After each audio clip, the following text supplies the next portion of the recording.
Saraṇaya. We are about to start today's English / again, may have the opportunity to do so. As always, before we commence, it is important that we take a moment to remind ourselves that the reason we have this Dhamma today, and so before we make a start, it is important that we take a moment to reflect on that and take a moment to pay our respect, pay our gratitude to the perfect one, that is the Lord Buddha. So as I recite this gatha of veneration, this prayer of veneration, I ask you to join me to do the same and pay your respects to the Lord Buddha. Namo tassa bhagavato arahato samma sambuddhassa. Namo tassa bhagavato arahato samma sambuddhassa. Namo tassa bhagavato arahato samma sambuddhassa.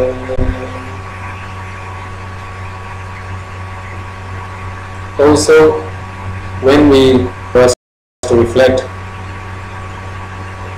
on those who have helped us on our path to get here, particularly those who have been fortunate today with a great sense of satisfaction.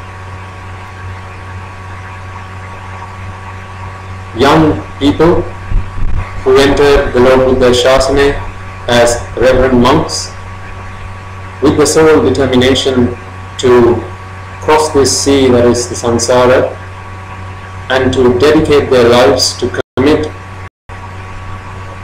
And so when we were lost, or perhaps a glass of water when we were thirsty, all of those deeds, all of that compassion, all of that kindness helped us all get this far, helped us all achieve this human existence, an existence that helps us, an existence that puts us in a place that allows us to understand, have the wisdom to listen to and understand the Lord Buddha's Dhamma, and therefore to practice it, and therefore to reap its benefits. So, before we commence this deshana, let us take a moment to reflect on those who have helped us get this far, particularly our past relations, our past relatives who are no longer with us today, and also those celestial beings, devas and brahmas, who are not able to join us in person, but do so in their fine form. They love nothing but listening to the Lord Buddha's Dhamma. They understand that with the right, devas with the right view understand that there is no homage, there is no other salvation than the Lord Buddha, His Dhamma and His Sangha. And so let us invite them so that they may join us and listen to this Dhamma and fulfill their path to Nibbana. Samanta Chakravalesu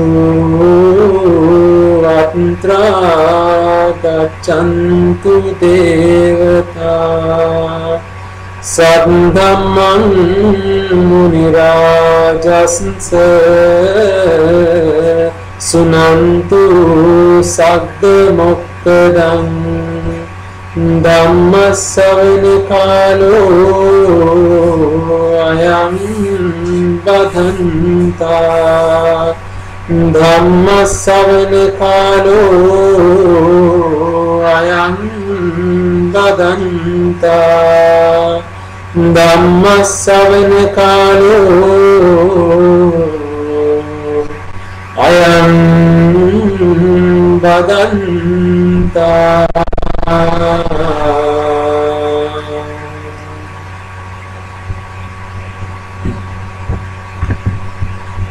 As a reminder, you are able to listen to this sermon on message before he passed into Paranirvana. But the beauty of it is the fact that it encompasses his entire teaching, 45 years of his exercise, that is to propagate the Dhamma, to teach us the Dhamma. He encompasses all of it into this short and succinct but very powerful message. When he says Sabda Papasa Karana Kusalasa Upasampada Sachitta Pariyo Dapana Etam Buddhana Shasana. The request from one of our listeners was to describe this, to explain the meaning behind this. Now, of course, we will all have listened to this in various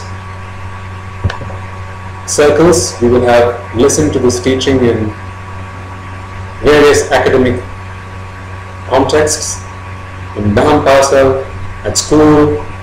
This is not new to us Buddhists.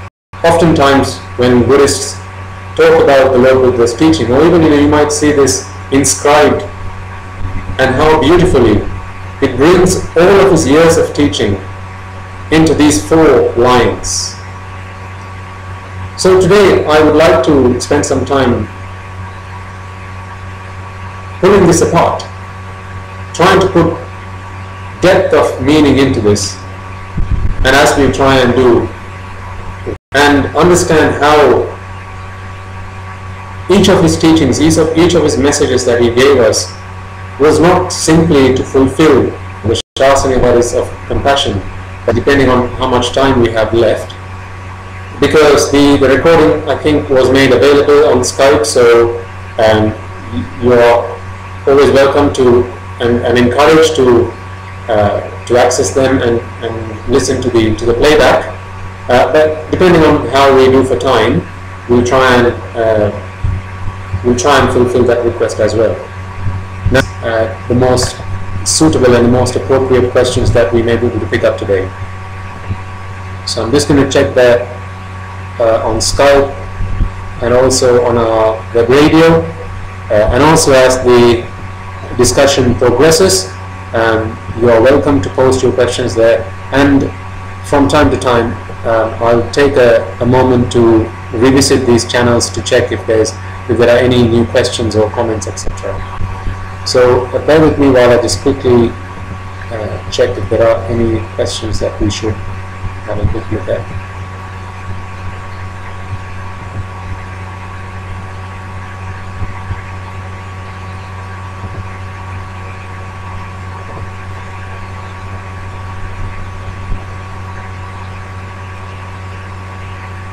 Okay, let's make a start with what we've got. Also, if you are unable to hear, if you're not getting any audio at any point, then please do give us a shout. It might be a technical fault on our end. We will have a quick look to see if it's something we can fix. Okay, let's get started then. So the question was, let's put some meaning.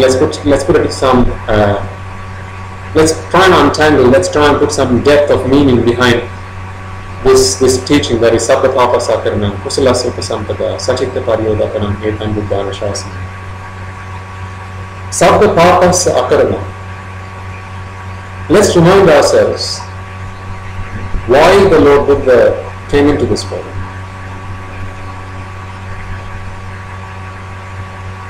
Many thousands of eons ago, when he had the opportunity to become an Arahant, at the footsteps of Dipankara, Lord Buddha, we should remind ourselves, in fact every day, as Buddhists, he gave up this ambition, or he gave up the opportunity even to become an arahant at that point, with the view or with the hope and with a strong determination that he would commit himself, he would dedicate his life in samsara for the salvation of many thousands and millions of beings. To you and me, it doesn't mean a lot when we say, he sacrificed his life for all those beings that are alive today. But it means something. It means, in fact, a great deal when you and I think of it and take it personally.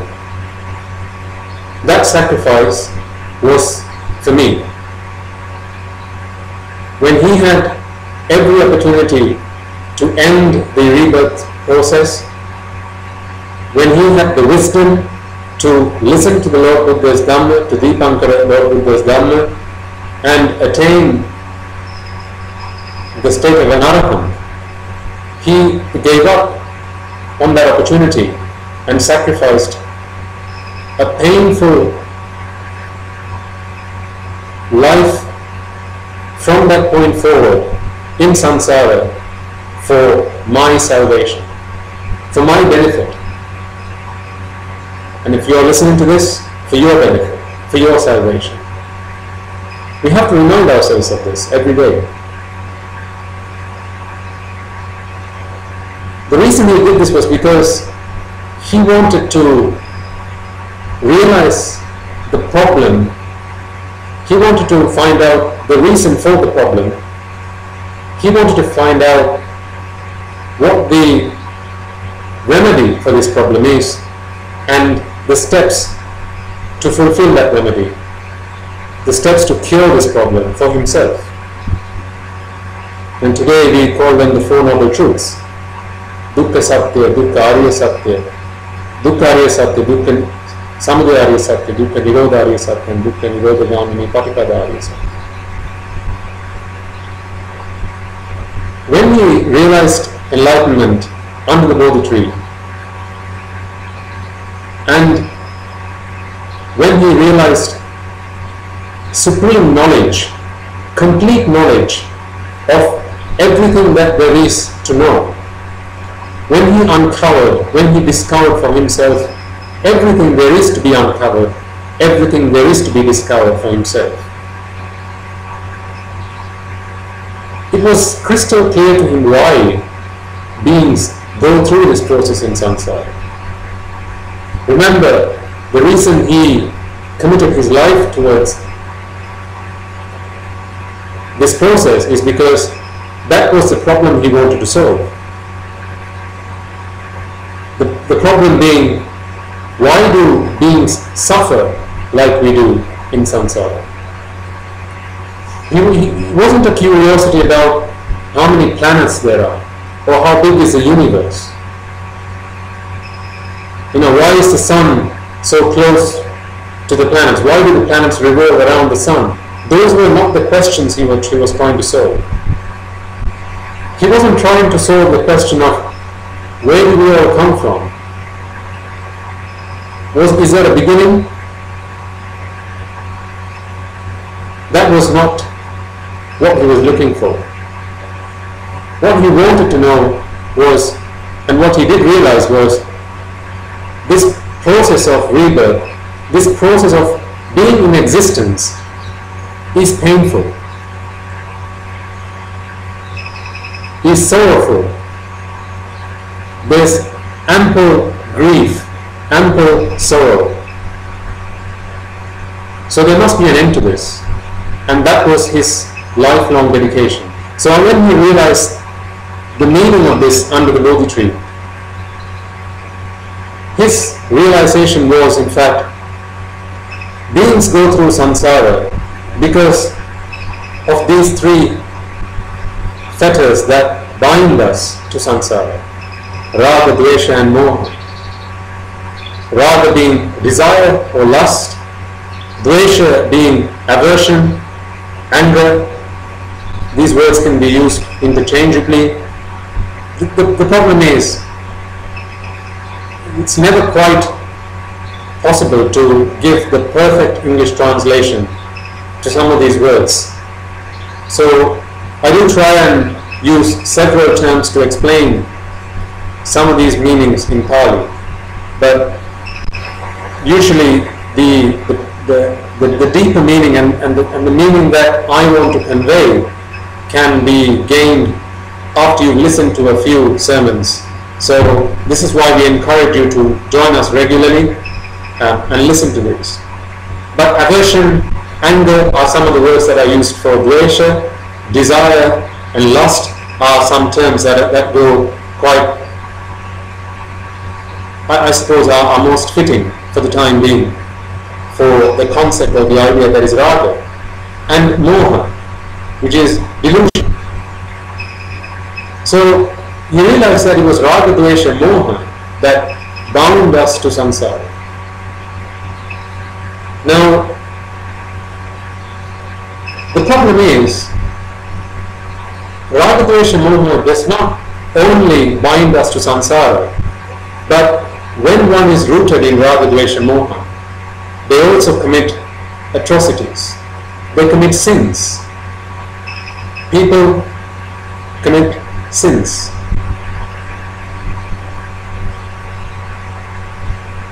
These sins are called dasakusala, or the 10 unwholesome deeds. Mithya drushti, which is wrong view or false view, and that is a view that is, in most cases, when we talk about the dasa akusala or the 10 unwholesome deeds, we're talking about an unshakable, misguided view of the Buddha, the Dhamma, the Sangha, and various other important teachings of the Lord Buddha. Taking these wrong views, such as, there is no benefit in offering alms, or there are no deva worlds, there are no heavenly worlds, there are no apayas or hells.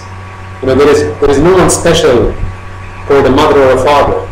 They're just any old people, like anyone else.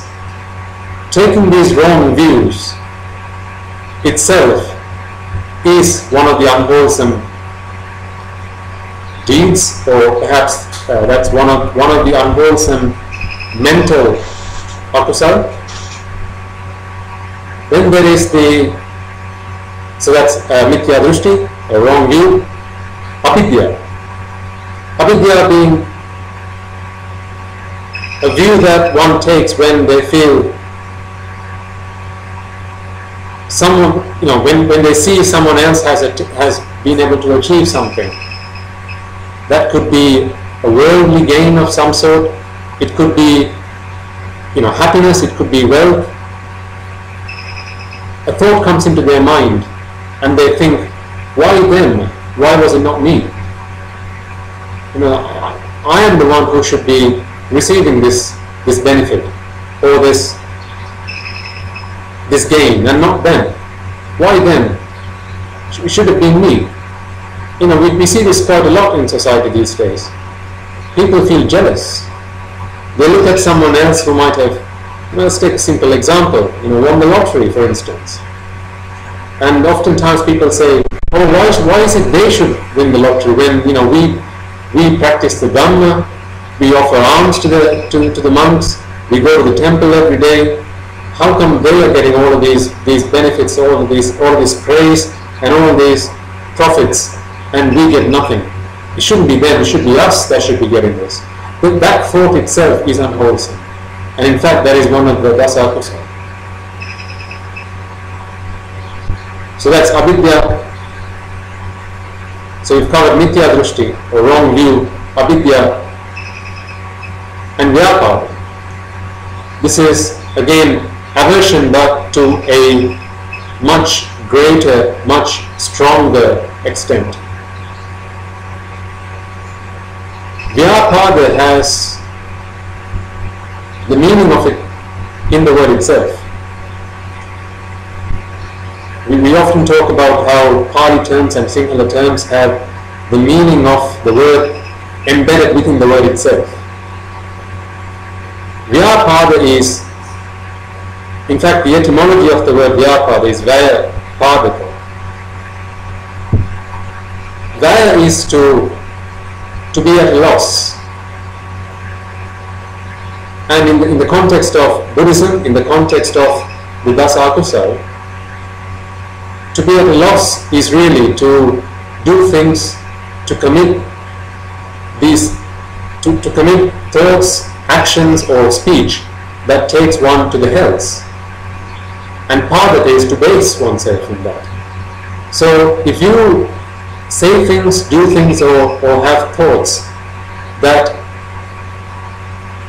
have a base in the apayas, have no other result than take you to apaya, and particularly in the sense of anger, in the sense of aversion, in the sense of hatred, that is one of the other mental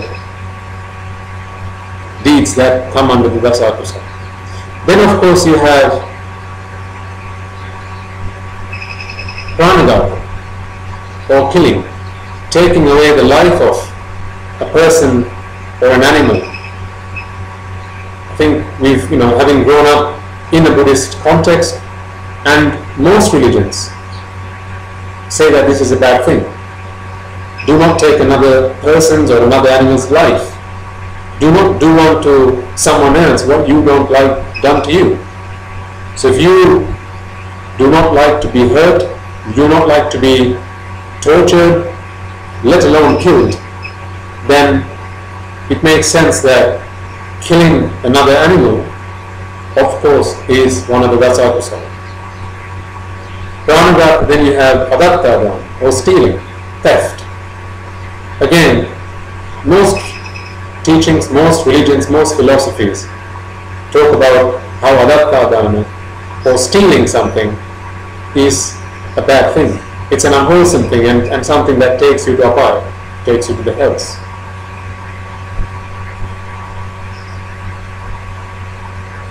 Then there is kama sumitrachara. Now remember, with each of these, for now I'm covering the superficial meaning, or the meaning that we've all grown up listening to and learning. There are deeper meanings to a lot of these Dasa Akusala. In fact, perhaps one day we will cover them in more detail. But for today, let's go with what is the socially accepted definition. So with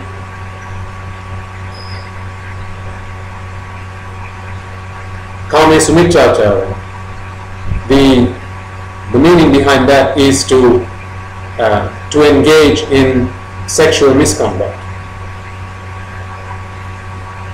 You've got to remember that the Lord Buddha gave this teaching to people who came to him looking for a path to cross this sea of samsara.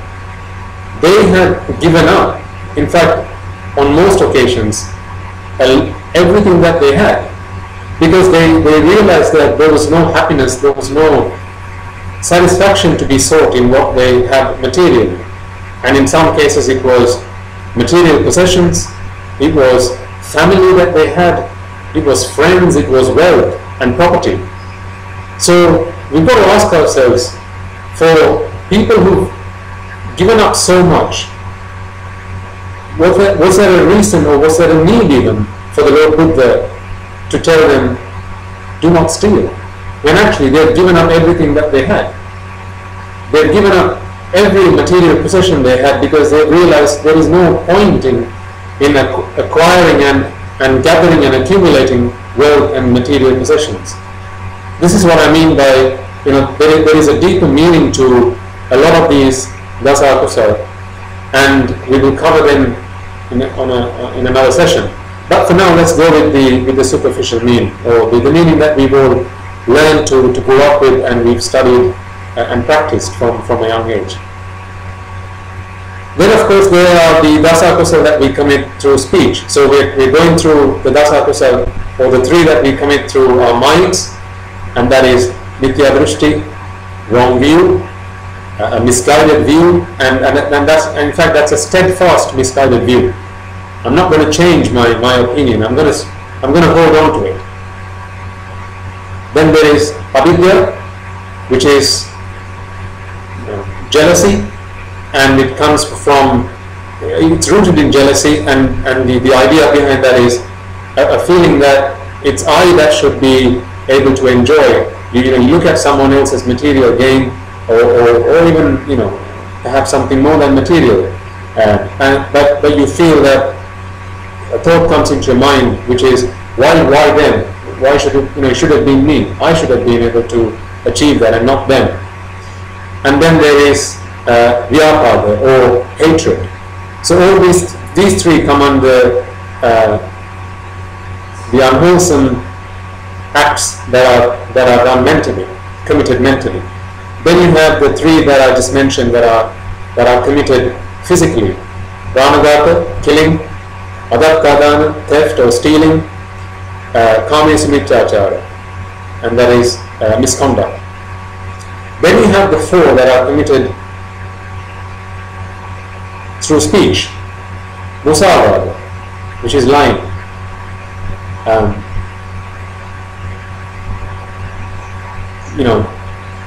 People lie all day, every day. Lying comes natural to people. In fact, think about if you're middle-aged. Think about your parents' generation, your grandparents' generations, and perhaps a generation before that. People didn't lie to each other. In fact, lying was something that was seen as one of the most atrocious, one of the most horrible things to do. People couldn't live with themselves if they lied to another person. They felt horrible about it. But today, lying has come to be accepted as a way to get along, to get by life, to get a job, to get an opportunity, to get to a good school. People lie all the time. For their gain, people feel that lying is, so what? That's what you need to do to survive in this world. Not realizing the seriousness or the gravity of the sin that they're committing. People tend to do these things so freely these days, not realizing that every moment you do this, what you're doing in fact is paving a path for you in the hells. So that's musavada. Pisunavada, that is using speech, using language in a way that hurts someone, using bad words, using foul words to hurt our feelings. Again, as I've said before, and I repeat it one more time, there are deeper meanings to a lot of these, because remember, as I said before, back in those days, people who came to the Lord Buddha seeking his salvation, seeking his refuge, were not people who used to commit any of these, at least not to the extent that we're talking about today. But we're trying to give this message, the Lord Buddha is teaching, to a society who believe that these are things that are okay, even at the superficial level. It's okay to do these things. So what? Taking something that doesn't belong to me from the office, from the school, from the person that sat next to me, that's fine. They've got plenty, so what's wrong? It's okay to be Robin Hood, is what people think. It's okay to steal from someone, take something that doesn't belong to someone, even if it is to give to someone else who doesn't have it, without the owner's permission. We've got to remind ourselves the seriousness of what we do.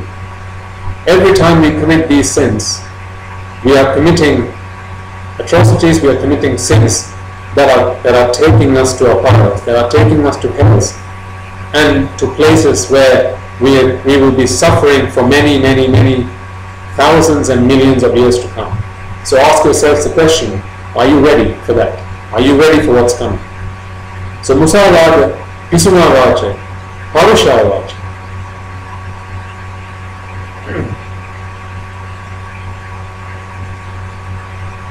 So Parusha Vacha is in fact using foul language, but Pisuna Vacha is backbiting. In other words, you lie behind someone's back. He said, she said. You take what someone else has said to another person. What do you call that? Backstabbing. Backstabbing. When you go behind someone else's back and say, this is what she said about you, this is what he said about you, and then obviously the result of that is two people who were friends with each other, two people who got along with each other, are now enemies. Don't see eye to eye. You've caused that. What happens then? You see, you've got to think about the long-term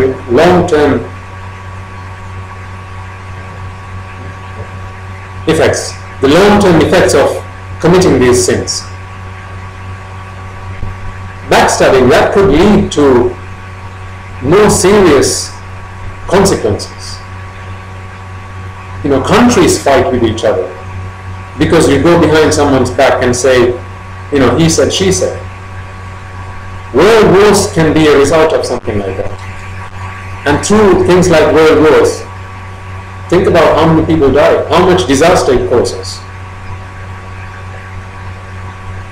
This is why the Lord Buddha says these are things that you should not be committing. These are sins that most definitely take you to the hells. Musavada, Pisuna Parusha Vacha, and then finally Samprapralapa. Samprapralapa is engaging in speech that is of no use to anyone. Again, people do this all the time these days. Speech, just because people often refer to free speech. They say, language is free. It's my right to speak, and therefore people use this liberty or this privilege of speech so frivolously these days, and they use speech to cause harm, and also use it in a way that means no benefit, means no advantage, is of no use to anybody. How often do you get along with friends and just waste away time, just talking about nonsense, talking about nothing useful, just waste away the hours, sometimes talking about politics, sport. I'm not saying don't do this, I'm saying, think about what you're doing. If you have no impact, if you have no influence on any of those things, aren't you just wasting away valuable human life? Aren't you just wasting away valuable human hours, human days, human seconds, time you have worked so hard to achieve? Engaging in speech that is of no use to yourself or those around you, you're just wasting away time. And again, this is why the Lord Buddha says, do not engage in this, because this is a sin. So when the Lord Buddha says, Sabda papasa akaranam, he's referring to these papadharma, or these unwholesome actions, unwholesome speech, unwholesome thoughts, and unwholesome deeds. All of these are based in desire, aversion, and delusion, raga, dvesha, moha. So when the Lord Buddha says sabda papasa akaranam, sabda meaning all, papasa, papa is that which is bad, akusala. Akaranam is to disengage. In other words, do not engage in vidasa akusala. Do not engage in anything that develops raga, dvesha, moha within yourself. That is the meaning of the first line of that teaching. Kusalasya upasampada. So then he talks about, now he's talking about the opposite of that. He's talked about why it's important, why it's important that you do not engage in the dasa kusal, and now he's saying, well, if that's what you should be avoiding, this is what you should be doing. Kusala se upasampada. Kusal. What is kusal? Again, the meaning of the word kusal is embedded within the word itself.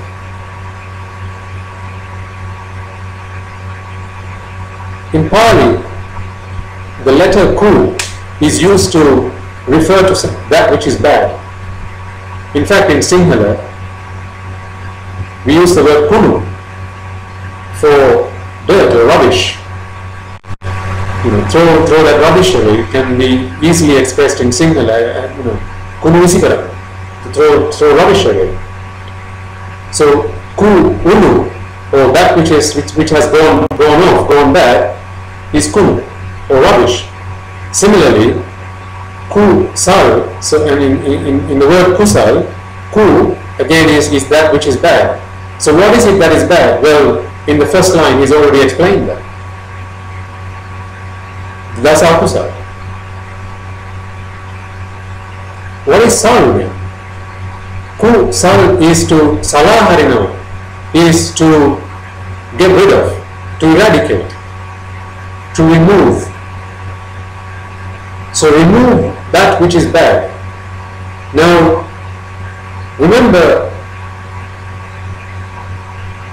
in the Lord Buddha Shasana, he teaches us the way to remove this dasa kusala, remove these unwholesome dhammas from our thoughts, from our actions, from our speech, not only on a temporary basis but on a permanent basis.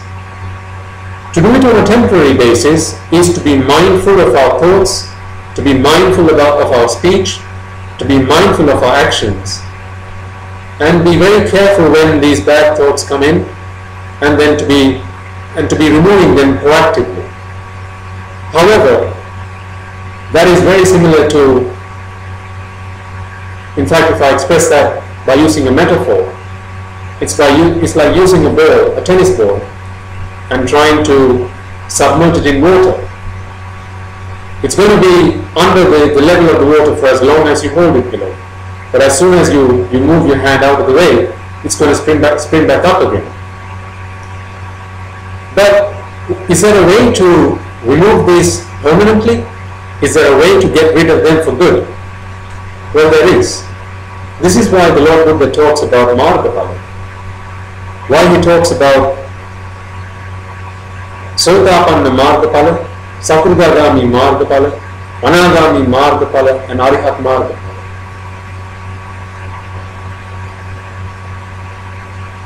Once you're an Arahat, these dasa kusala, the 10 unwholesome speech, actions and deeds will never ever arise.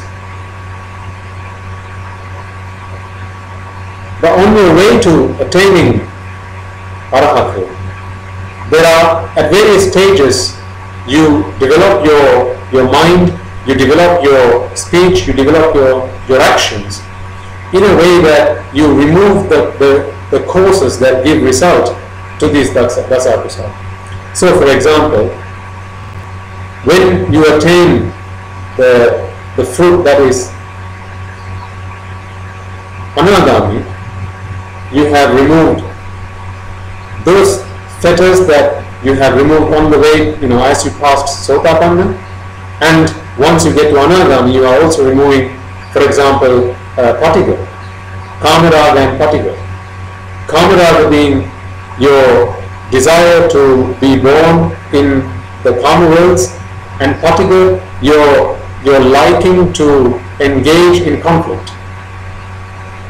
Now, when you work your way through the kusal, in fact the Atamaha kusal, the Lord Buddha talks about 8 kusal, or 8 wholesome stages. Now today, again, we seem to be taking a very simplistic view of these. For example, when people talk about Atamaha kusal, they refer to offering in fact, constructing or building toilet facilities and donating them to temples, or donating land for agriculture to temples. This is what today people, these are the definitions that people use today when they talk about Atama Akusala.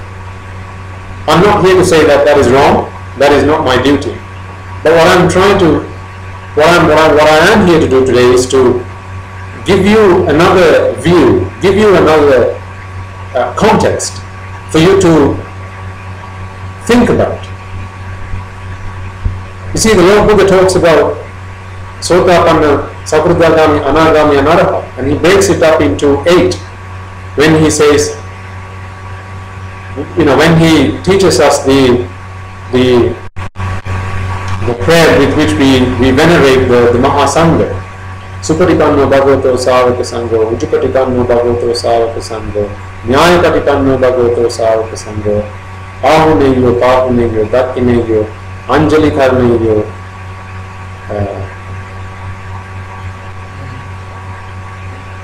Vadidan Chattari Purisi Ugani, Atta Purisa Puggala. He talks about 8 types of people, 8 types of beings that are fulfilling his teaching, fulfilling the process of becoming a Sangha. In previous Deshana, we've talked about what becoming Sangha is. We've given meaning to the word Sangha, a meaning that is deeper than the Sangha that we refer to today. If Sangha is avidya tanha, to eradicate avidya tanha, which is delusion and attachment, from your mind, and someone who is engaged in the process of doing that is a true Sangha.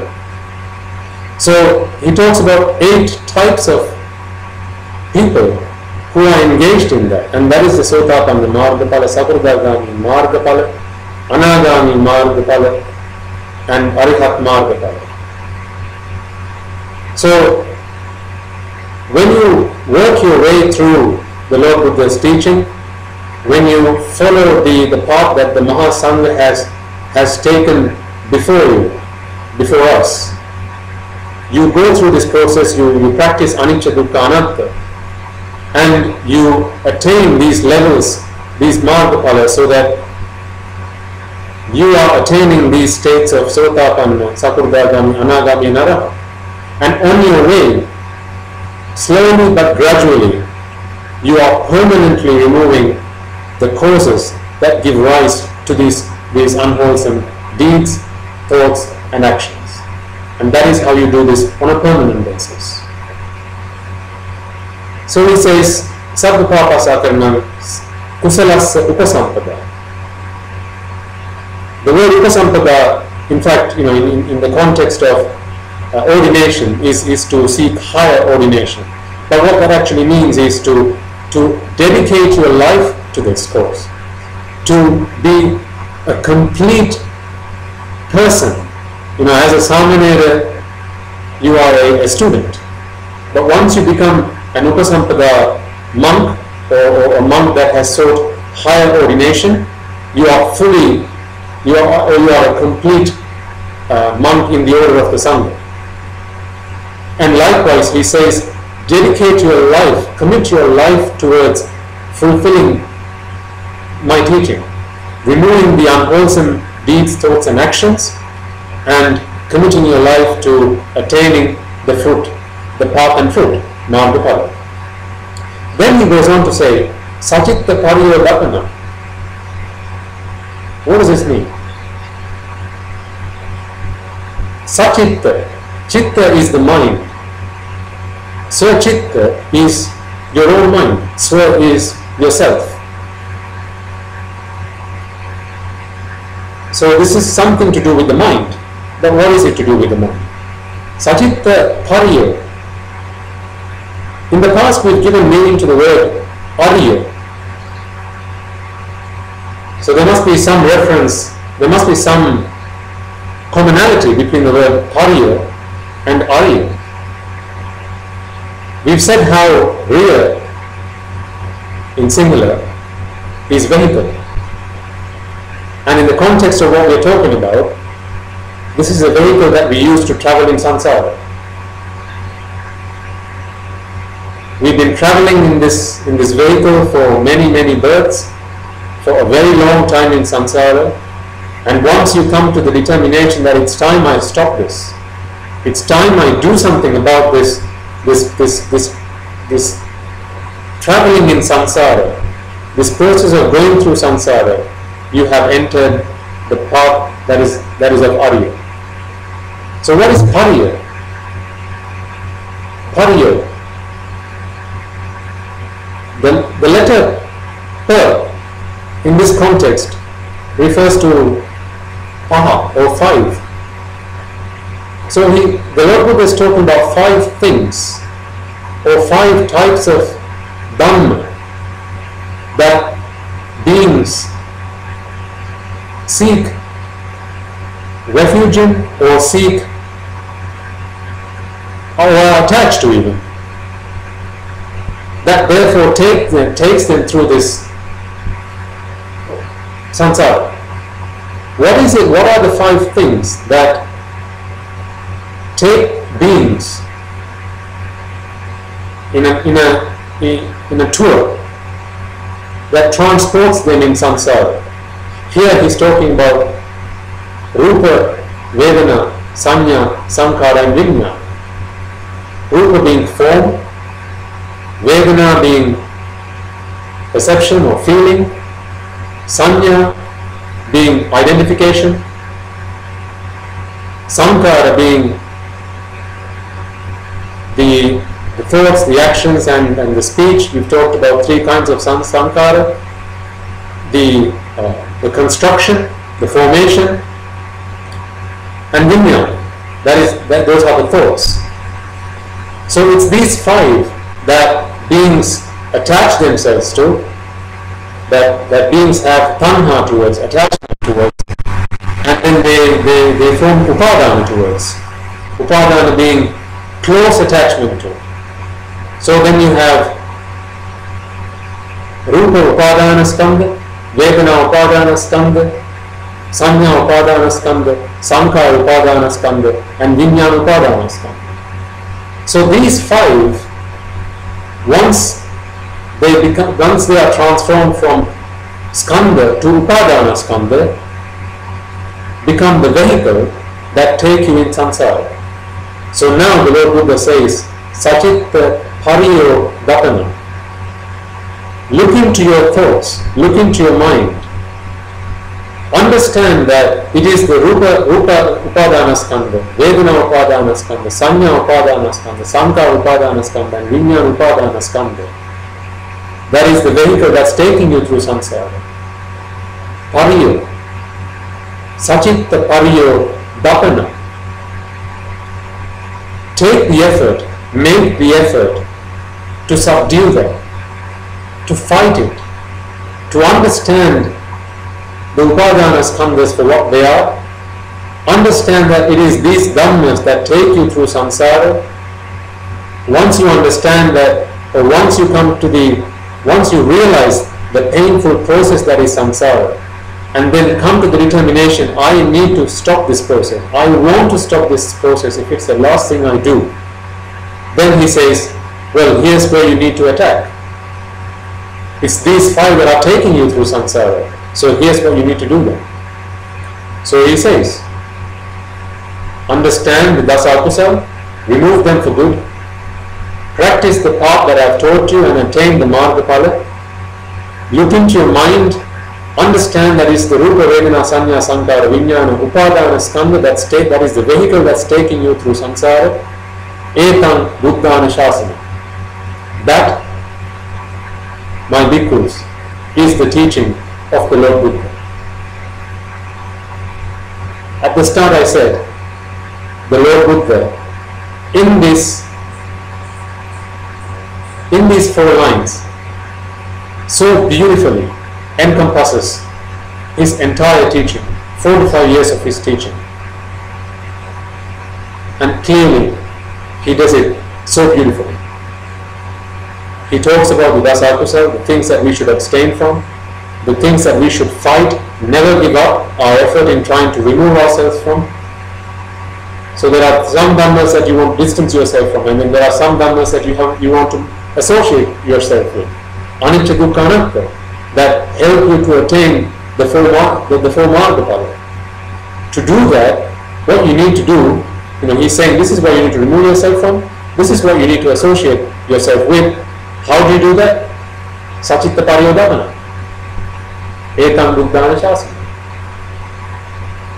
Now, to fulfill this teaching, one can do this as a lay person, as a lot of us have been doing for a very long time, or you can become a monk. Now the word for a monk in singular, one of the words is a mahana.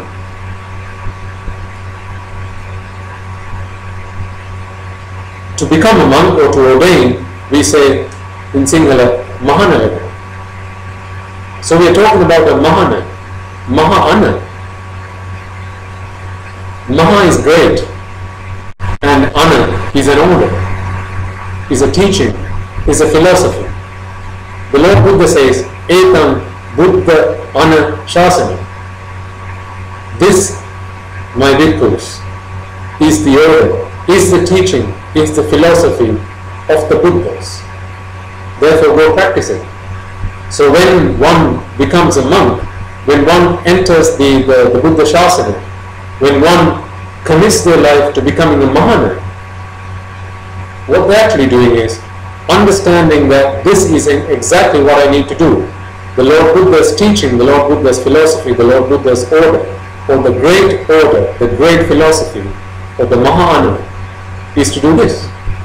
Sapapapa sakarana kusala supasampada sachitta pariyodapana etam buddhana shasana. So those of you who are monks, those of you who have dedicated your lives towards fulfilling the Lord Buddha's doctrine, well, now you know quite succinctly what it is that you need to do. So if one asks you, what is it that I need to do as a monk? Or what is it that you do as a monk? Well, quite simply, this is what my teacher, my philosopher, the greatest philosopher that ever was, said what I need to do. In his last message to all living beings, this is what he said. So I hope that gives an explanation and a description to that. I'm going to have a quick look to see if there are any questions that have been posted by our listeners. Once again, you can post your questions either on Skype in the DBE group, on YouTube, or in the web radio.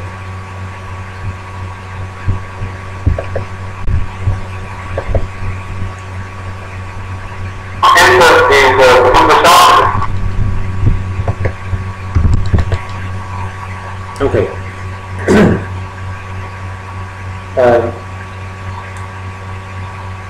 Someone's asked to briefly remind you of what was discussed last week. I'm not going to go into detail because we discussed this, in fact, 3 times. For those who might not have been aware, we tried to stream it live once and later on realized that we were not connected to the internet. Second time we streamed and realized that at the end that the microphone was not connected. And then third time, lucky, fortunately, we were able to stream it and record it and post it. So the recording is available on Skype. Very briefly, I was trying to give meaning. I was trying to explain what it is that we all try to look for in our existence. Throughout our life, we spend our life, doing all the things we do, going to school, university, getting married, buying houses, doing a job, trying to progress in our jobs. Everything we try and do, for happiness, to gain pleasure, to live a good life, in simple terms. But we oftentimes forget that this happiness is one that we can only gain when we relieve from ourselves. We relieve ourselves from pain, grief and suffering. I gave a few examples. To remind you of some of the examples, we often think that eating good food gives us pleasure. Well, how many times can you eat good food? Or even, when does eating good food even give you pleasure? If you are full, if you have a full stomach, no amount of good food is going to give you pleasure. In fact, it's going to give you pain and discomfort. You would say, no thank you. Even if it was ambrosia, you would walk away from it. I don't want it. So clearly, it's relieving yourself from hunger that gives you pleasure. And if that is the case, then if relieving yourself from after one day of hunger gives you a certain amount of pleasure, to double that pleasure, all you need to do is be hungry for 2 days. If a week of hunger gives you a certain amount of pleasure, then to double that pleasure, then be hungry for 2 weeks. I gave another example where people meet others at an airport. When they travel back from holiday or being been to other countries, you see how people greet each other at the airport. Sometimes people shake hands, sometimes it's just a smile, sometimes it's a hug, and sometimes you see tears, and people say that's tears of joy. Well, tears of joy can only be obtained after, when you haven't seen each other after many years. Well, then clearly, why take that away from someone? If you can only, if happiness can be gained by distancing yourself from someone that you really like, and then bringing those two people back together again, and clearly that amount of happiness, that amount of pleasure cannot be obtained by distancing them for a short period of time, then why take that away from them? Find people that really like each other and move them away from each other. Keep them apart. The longer you keep them apart, when you bring them back together again, they feel good, they feel pleasure.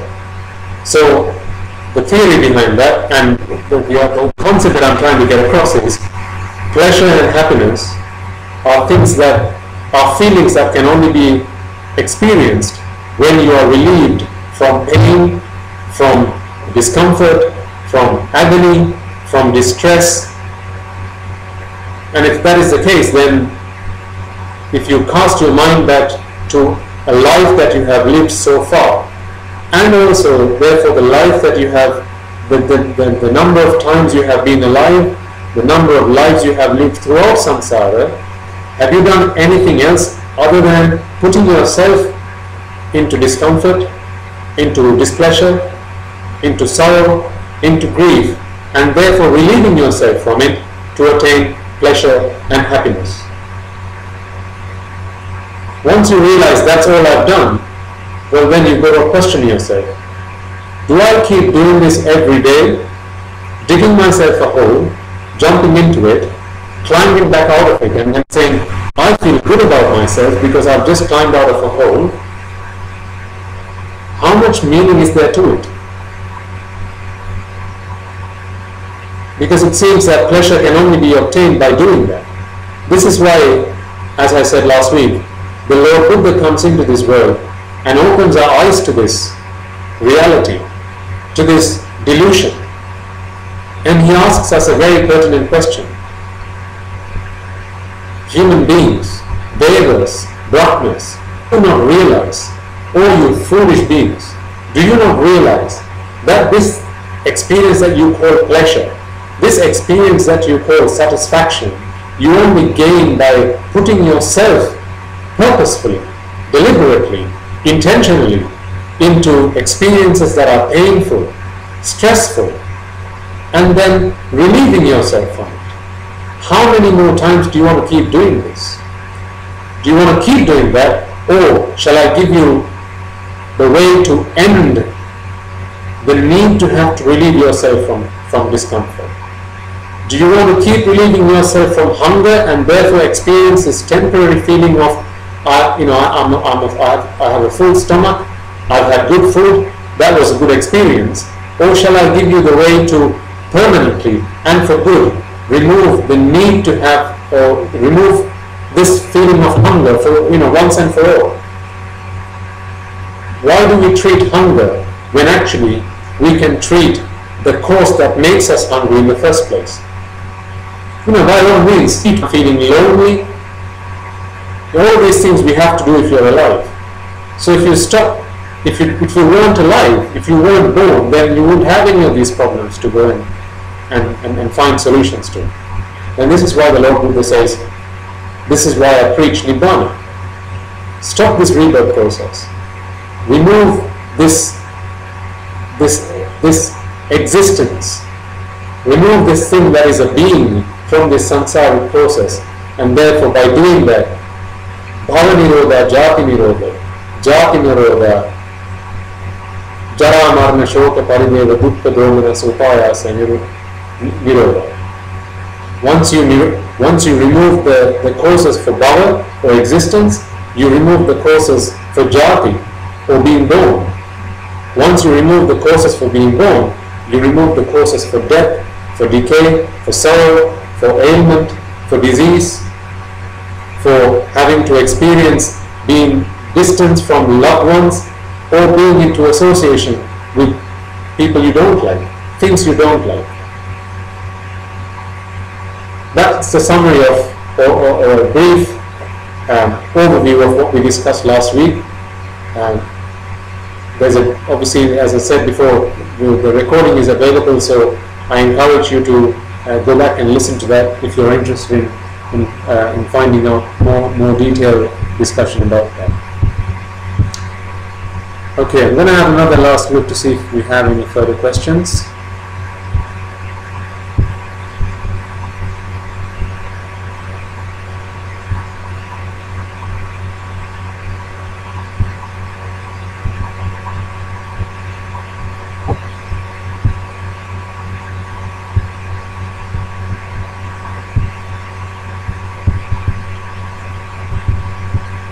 Okay, so we don't have any further questions online. Do we have any questions in the room? In which case, we'll bring today's program to a close.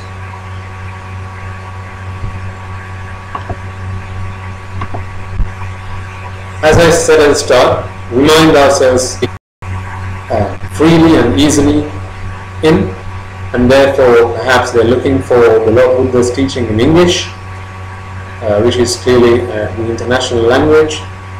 Our effort is to try and take the Lord Buddha's teaching to an international level so that as many people as possible can benefit from this teaching, as many people as possible may realize the path to Nibbana, and as many people as possible may fulfill that path to Nibbana. Because as we always say, to be born a human being is such a rarity. We don't realize how difficult it is. Once you understand how rare being born a human is, I think people spring into action at that point. But until such time, it's very easy for us to waste away time by engaging in the dasa kusala, by not fulfilling the atamaha kusala, by attaining the marga phala, by not looking into how or what it is that takes us through this samsara, by not understanding that it's the rupa vedana sanya sankara vijnana, or the form, perception, identification, formation, construction, and these thoughts, and by clinging on to them, upadana, that takes us through samsara. And by not realizing that, until we listen to the Lord Buddha's teaching, we don't get the opportunity to understand that, and therefore put an end to it. So this is our purpose behind doing this. We will continue doing this for as long as people benefit from these programs. Clearly, it is not my intention to do these programs for the sake of it.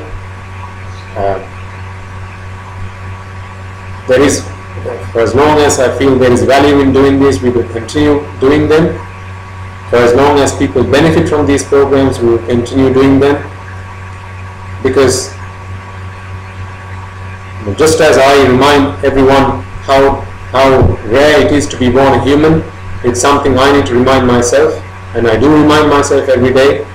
So do I spend time talking and streaming Bana or these sermons to masses, or do I dedicate the little time that I have left on this planet fulfilling my purpose on this planet and having been born a human being? So that's a question that I need to answer myself regularly.